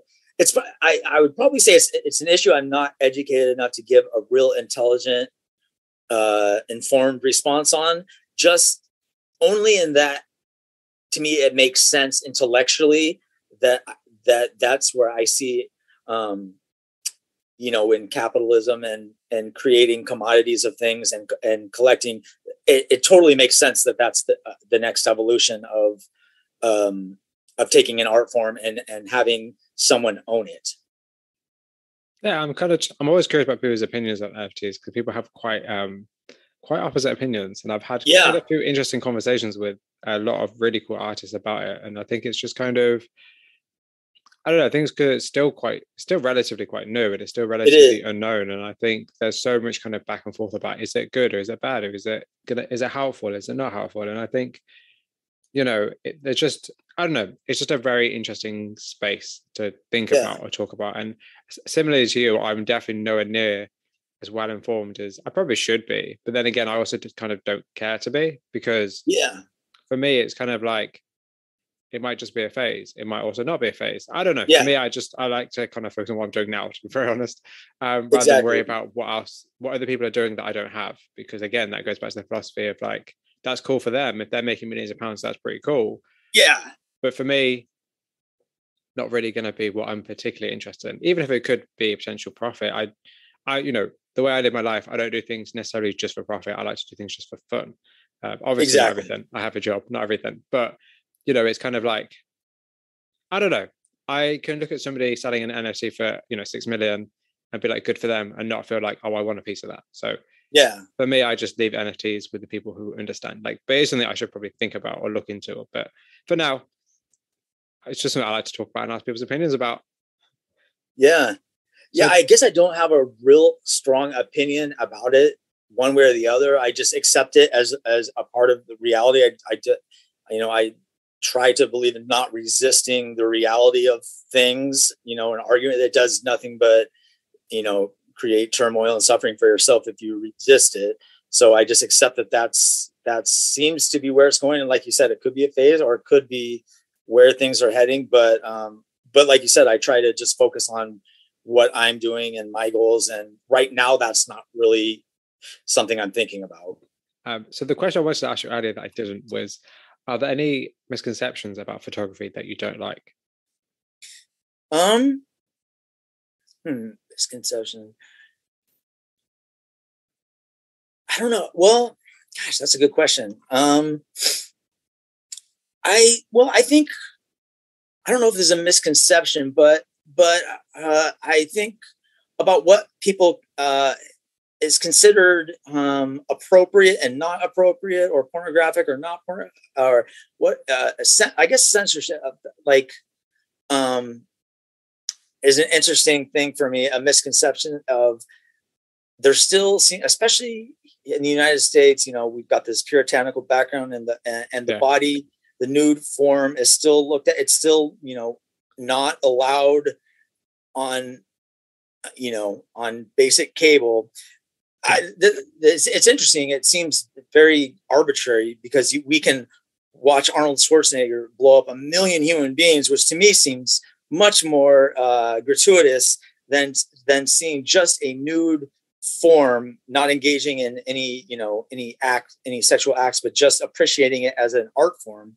And so I don't know, there seems to be maybe a disconnect between creators and those who delegate, like, what is considered art and what is considered not art. And because I'm firmly against that kind of I think it's I think it's more gratuitous to X out a nipple than it is to show it, if that makes sense, or to bleep out a cuss word. I think that actually draws more attention to it. Yeah, no, I agree. I definitely agree with that. I think that's a good point. So I think maybe the misconception is that for some people they find that that showing a body means something than what the creator is intending. It's something that I see just by the evidence of that it's not being allowed on platforms the way that the artist intends it. Yeah. Yeah, especially if you paint or shoot nudes. I know quite a lot of artists that I've definitely spoken to about it, or at least it's a conversation I would love to have with more artists, because it's kind of like, if you're somebody who does, like, say, paint nudes, for instance, there's a great artist called Jane Clatworthy who creates these amazing images. And it's kind of like, well, how do you exist on a platform if they're going to shut you down for it? And they're going to censor what you do because it's too, for them, it's too like risque, or it's too this, or it's too that. And it's not even anything indecent. It's just the actual human form. And I think the idea of censorship has actually wider ramifications for like society and people's body image and people not really understanding themselves or kind of society. So I think it kind of has wider implications that I think maybe the sense that people who create the censorship guidelines don't really think about, because it's like, I don't know, like, I don't know. That's a really interesting conversation to raise though, actually. Especially in photography, because it's like, with painting, it's slightly different, because painting is more of a depiction of a thing, as opposed to photography is often more a mirror image of, if that makes sense. And particularly, like, we'd say, like, if you're shooting, say, nudes or something, like, it's going to be what is in front of the camera. So it's kind of like, even definitely in photography, I think that's a very interesting conversation to have in terms of like, does artistic freedom exist? Kind of what are the kind of limits of censorship, that kind of thing. And it's always kind of funny and ironic, I think, when you look at a lot of, say, celebrities and music videos that are just over the years becoming more and more sexual and more kind of outrageous in terms of what they do and what they don't show, or what they suggest. And they're not banned. They're not being pulled down. They're being encouraged, if anything. And it's kind of a bit like, how does that work? Because it's almost like, in order to get around the fact that I cannot show a nipple, then I will actually, in a non-sexual way, I will be more sexual, but I just won't show you the nipple. And so there's a good debate there to be, if you want to be, what is, if that's inappropriate, or if that's, if you're sexualizing someone like that, like, you could argue that like a music video like that or something is more obscene, or could be, more obscene, quote, than a nude form sitting, on a chair in a stylistic photograph, So it feels very arbitrary to me. And I guess, like, and same thing with movies, it seems that people who give ratings and stuff are not artists themselves. And so there's this disconnect. And I know the famous ruling of pornography and censorship was the person couldn't define it, but he just said, I'll know it when I see it. And that is just such a vague term, because that's his interpretation, but what he'll know when he sees it, but that's not what I see necessarily. And that's not what you see. We all have, based on our experiences and our culture and stuff, what we see is definitely not the same thing. And what one person deems, is crude, or, it crosses a line, is completely acceptable to another person. That's true. So I find that fascinating, and I'm really anti-censorship, except in the cases of exploitation or children or coercion of people, when things that are obvious. Yeah, when it gets to things that are legal, that are like very legal, of course. But I think the great thing about that conversation, it opens up so much other conversations. Because I'm just thinking about like, obviously it opens up the ideas of like objectification of the human body, whether that's men or women, and it opens up the idea of the male gaze, and it opens up the idea, the conversation around kind of like, well, what is sexual and what isn't sexual. There's so much there to unpack, and I actually think it would be really good to have these conversations as creatives with other creatives that are completely different disciplines to you.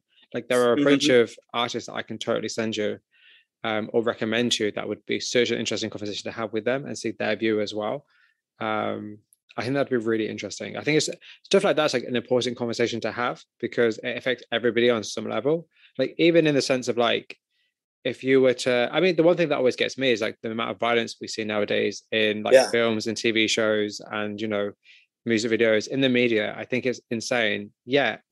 If there's violence in the news, it gets cut. Or if there's violence in the news, they'll change it. It's kind of like, but just because it's fabricated violence doesn't make it any less violent than the violence you see on TV. Exactly. Yeah. I don't know. It's kind of a bit weird how society does that in terms of like, it's almost like a no holds bars if you're rich enough. I don't know. It's a weird situation, I think. And I think, it's like when I think of images and think of, actually, okay, so getting back to you and your work, actually, there's a question I can ask you that I don't think I've put on this list. But is it like, has there ever been an image or like themes you want to shoot, but you feel like because you'll shoot them, you might get some backlash from shooting them? Let's see. I don't know.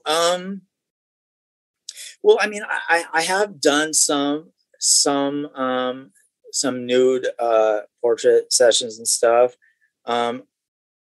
There are some scenes I would like to do that are maybe sinister or creepy, or it's weird because I'm not like a horror film person, but I'm attracted to that aesthetic in photography and still frame, but not in my that's not how I ingest my media. So that's interesting.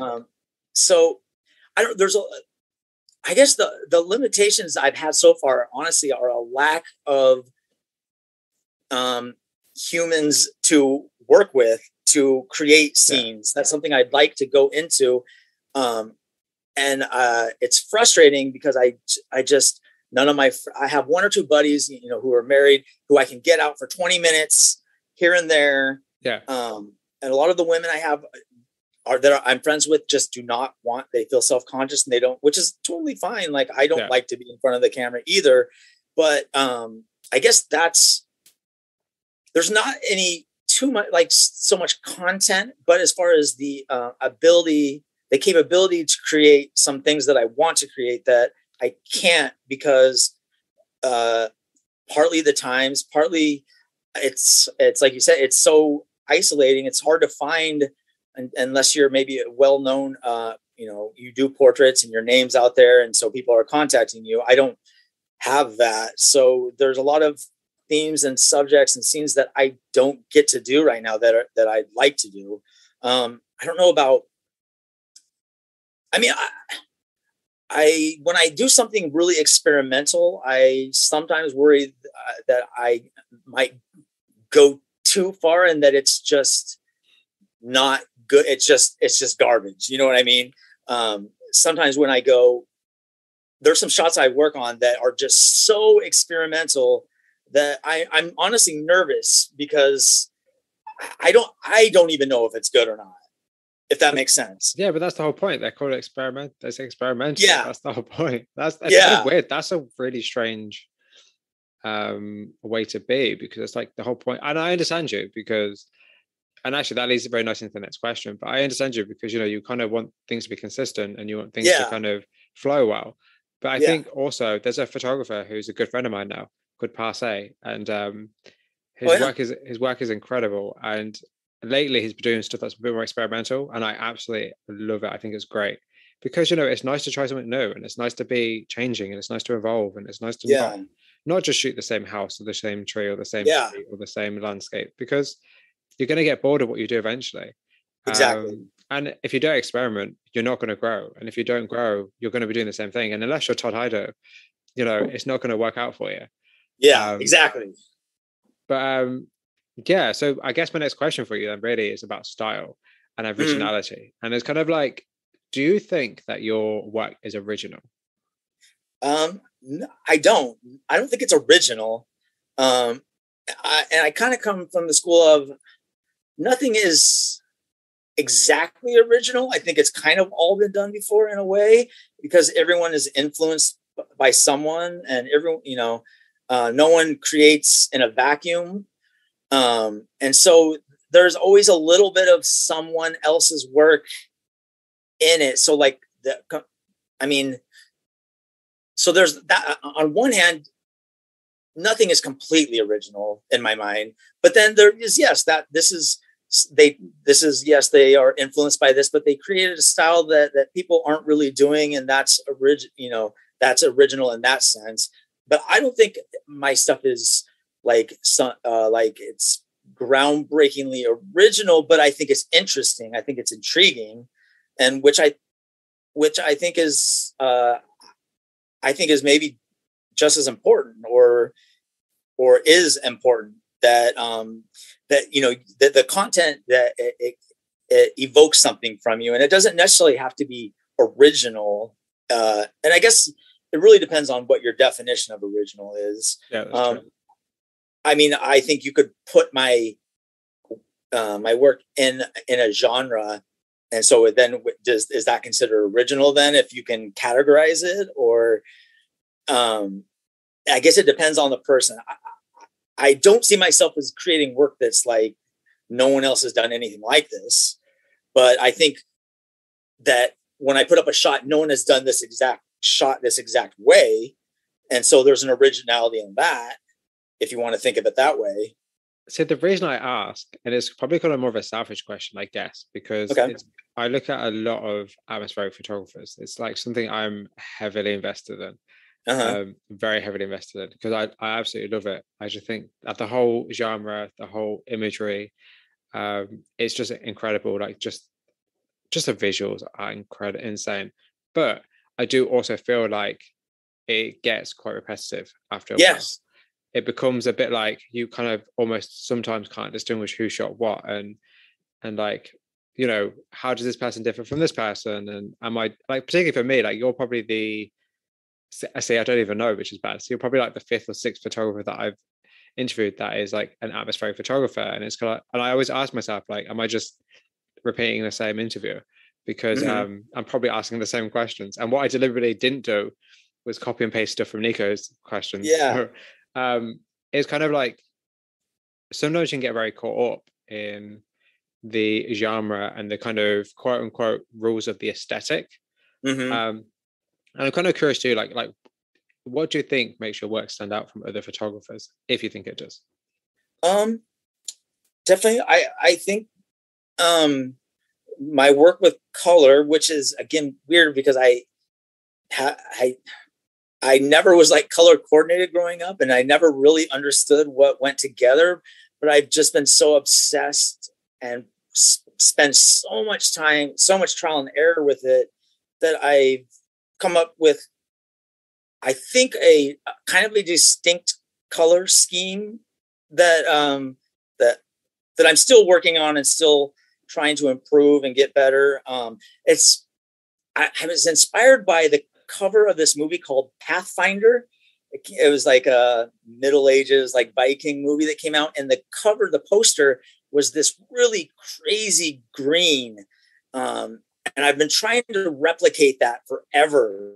And so I a lot of my images have greens and turquoise and blues, and those are my favorite colors. I'm drawn to them the most, but I really try to create some unique colors that, I don't know, it's just, I really do a lot of trial and error until it just looks right. And it's not, I don't necessarily go into it with, I'm trying to make it look like this. It's just, I don't want this to sound pretentious, but like there's the image wants to be, it like has something it wants to be. And I'm just like, I read this thing in Stephen King's book that when he writes, he thinks of it as like an archaeological dig site, and his story is already there in the ground. And so if you're a beginner, you can show a few bones or whatever, but the piece is already there. The dinosaur's there. And the better you are at archaeology, the more you can uncover, the more the story you can share. And so that's what I feel like, in a way, is I take a shot and there is an image that's there. If the more I work at it, the more I can dust off that dirt, and the bones appear what they were meant to be originally, if that makes sense. They're like, and sometimes I go in with the idea that like this is going to be a moody, cool, blue toned thing, and then it doesn't work. It doesn't feel like that's what the image wants to be. And so, and if it doesn't work, then I'll try something different. I don't know if does that make sense? It does, and I'm so glad you mentioned color, because not only was that the next question, but your use of color is insane. Like, thank you. I don't think you understand how much. I say I'm a huge fan of like that kind of blue that's not quite describable. That's kind of like teal, but it's not teal. Yeah. And oh my goodness, that image you posted the other day of the flats with the teal sky is incredible. I can picture it in my mind. It's that good. Like seriously, I thank you so much. And I know I'm pretty sure I commented on your post saying it was insane. Yeah. And like it is insane. Like your use of color. I went through your feed and I really enjoyed looking at your use of color. And it's actually evolved so much as well. Because the thing is, like, I looked at your early work and I was really impressed how, by honestly, just kind of the change in your work and the direction it's gone in, and kind of just how much more emotion and how much more kind of visual interest it has. I don't know, your use of color is so good, like so good. Thank you so much. So interesting. And even the latest image you posted with the telephone pole, where the second image was purple, the sky was purple, and it's like, that's so interesting because it's so different. And it's like, it's not necessarily realistic, but it could be. I don't know. There's there's something about your use of color that I'm heavily invested in finding out how you do that. I find it interesting myself because I had never, like I said, I never really studied photography or color theory or anything. So maybe sometimes there's something good about being ignorant, like, learning music. Like I started learning by ear, and there's something about not following the rules sometimes. And then I like to go back and learn the rules. And then by learning them, you can break them. But honestly, it's really been just putting hours and hours and hours and hours in trial and error. And for every picture that I think looks good, I have 100 that the colors look awful and the color scheme did not work out. And so it really is just, I think it also is, as this pandemic has gone on, and, the more isolated I feel, or, and as many artists go through times of depression and anxiety, I really feel the color, the use of color has really helped to express myself. And so like I said, it's not necessarily conscious, but it makes sense to me that things turn out kind of ominous or cold, or because that's kind of how I feel at the time. And so I guess it makes sense to me that it turns out that way. Yeah, because color is a very strong emotional trigger. Cold colors, warm colors, different shades mean different things to different people in different parts of the world. I think that's very, very, very, very interesting to think about your work in terms of like how your work is seen in America by an American artist is not the same as somebody from the UK or from China or from anywhere else in the world. It's actually very, very interesting to think about that. And do you ever actually think about that? I haven't actually thought about that. I thought about how, your culture and then the landscape by where you live, like in which you live, how that shapes like how you shoot. I haven't thought so much about where you live and what color means, but that's really interesting. Yeah, it totally makes sense. I honestly maybe naively thought that kind of that there's this kind of colors. There's like kind of I mean, it's not one size fits all, but there's like colors have certain emotions attached to them that are kind of universal, but I don't know what they are. But that was kind of my, how people say like green signifies this, but maybe culturally it doesn't. No, it doesn't. It certainly doesn't. There are certain places, like for instance, like in mourning, people wear white, for instance, rather than black. Whereas in in more Western countries, especially, black is the color associated with mourning, and like certain colors are definitely very, very different. That makes sense. Actually, I'm going to do some research into that later. I say later, like it's not already late enough, but color and culture. That's what I'm thinking of. And if I find it interesting, I'll send it over. Yeah. And actually, so talking about color, though, are there any colors that you don't like to use, or that you would like to use more in your work?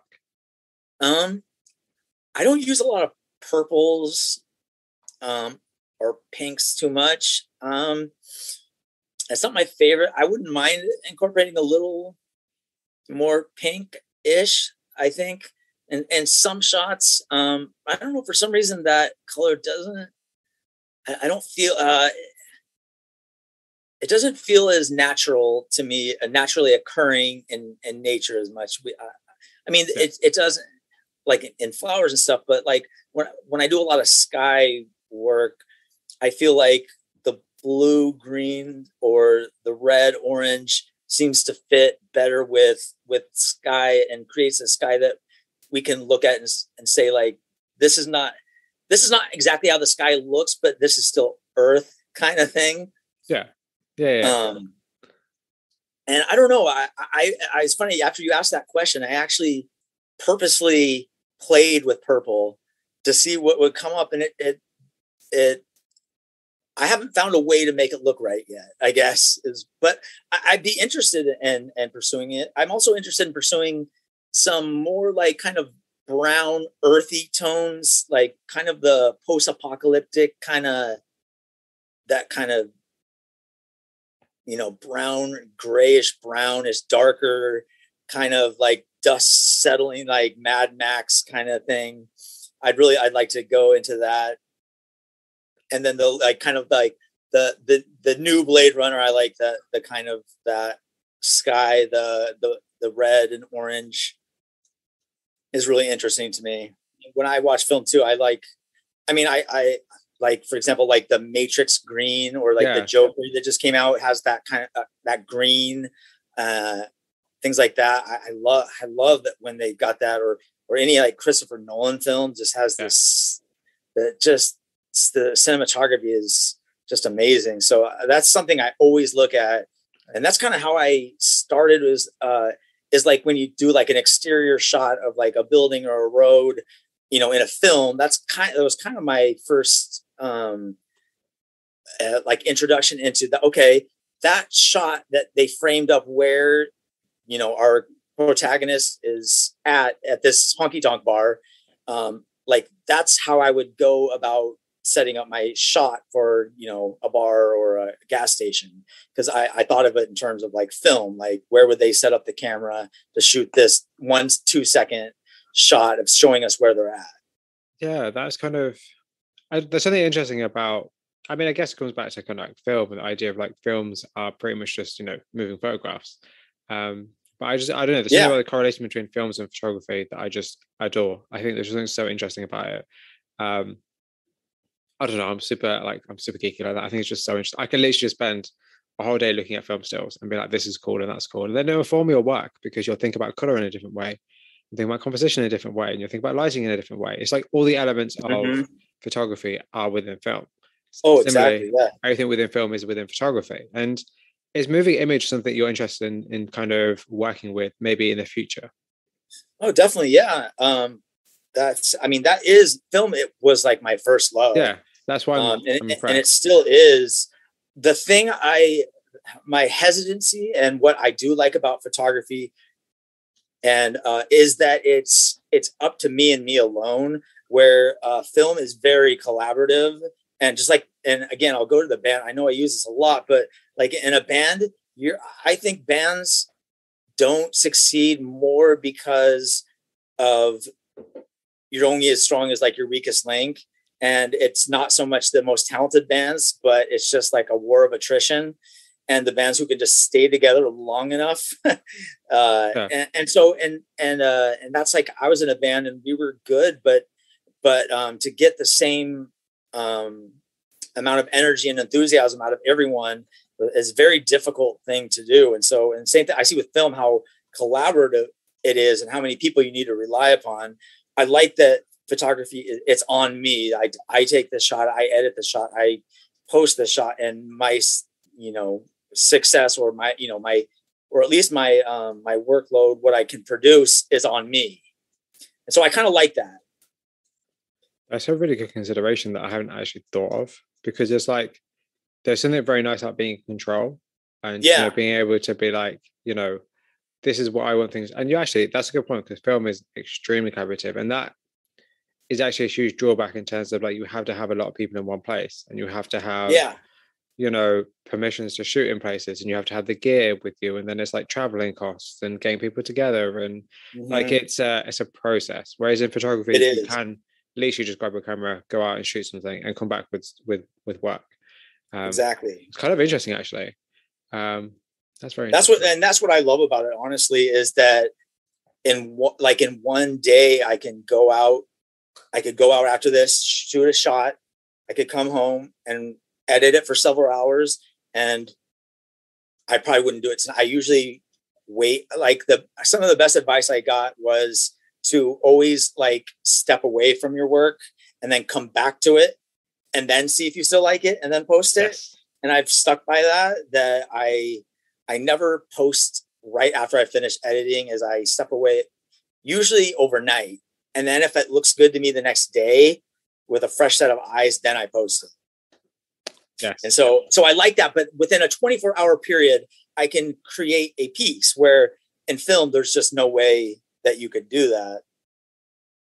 So I wanted to say, your images are very much outdoors, as you've said, they're pretty external, but have you ever considered shooting like interiors? I'm actually very curious. Yeah, I have. And I did actually start out doing some interior work, and I have a couple earlier shots that are inside. I feel limited right now with that as far as lighting. That's one of the things that with the guy I'm working with now, he's really he's teaching me right now mainly. I mean, he's showing me how to better use my camera, but he's teaching me how to do portraiture.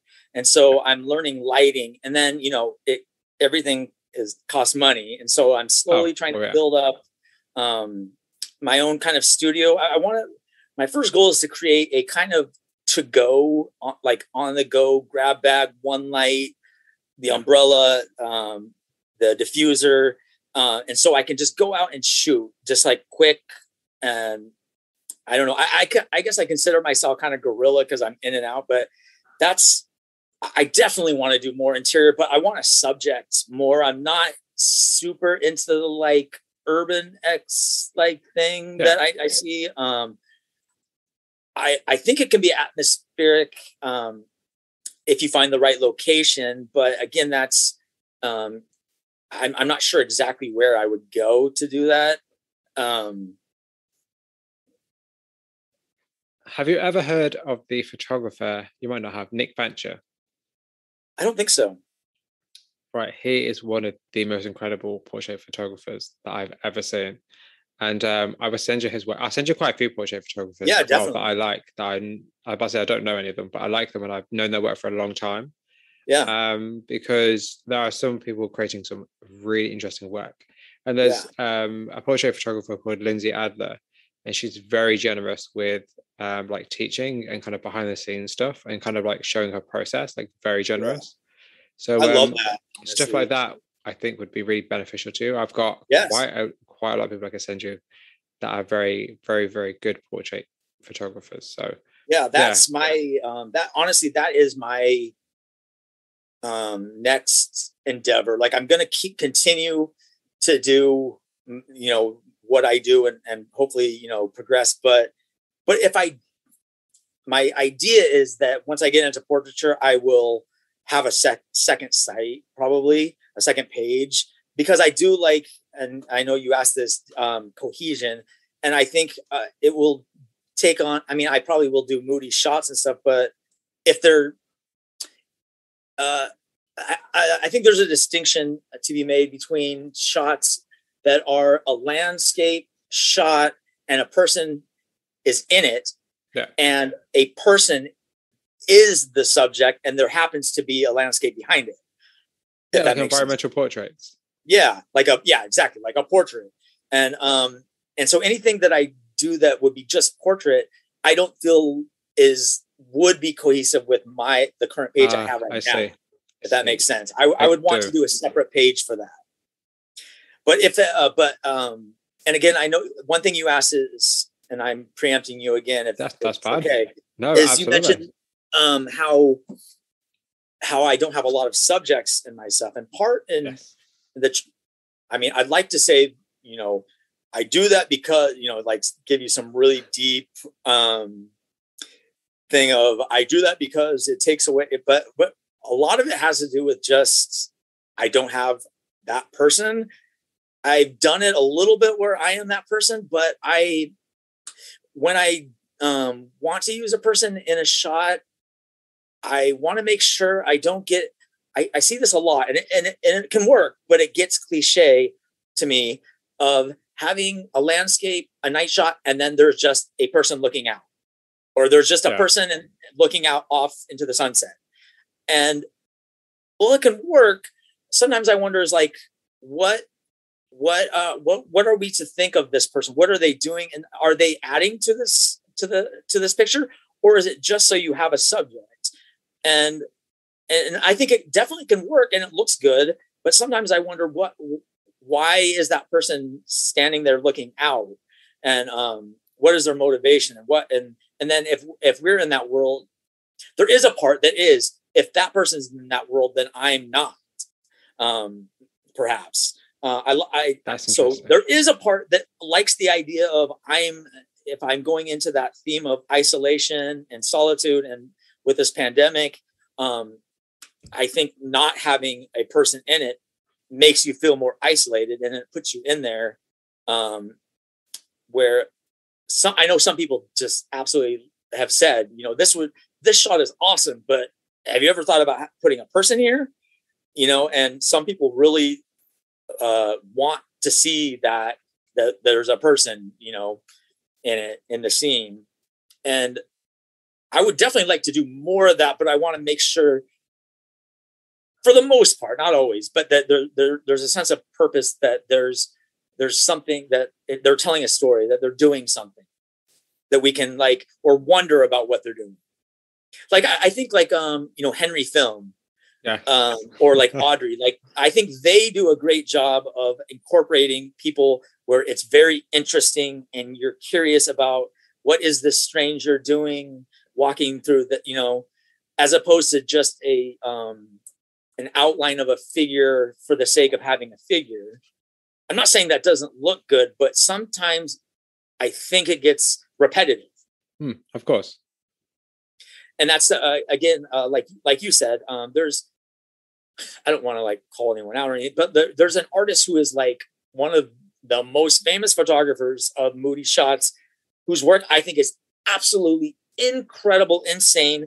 But every shot is, to me, looks like the exact same shot.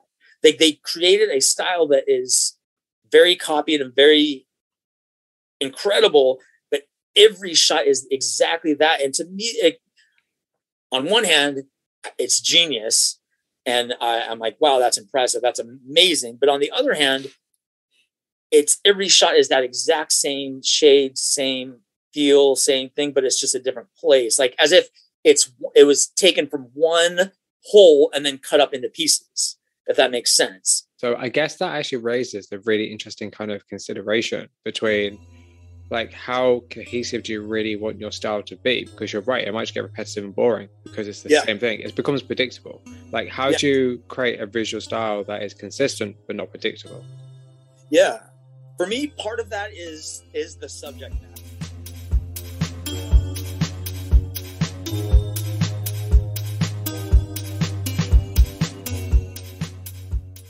That concludes the first part of my conversation with Jesse Tate.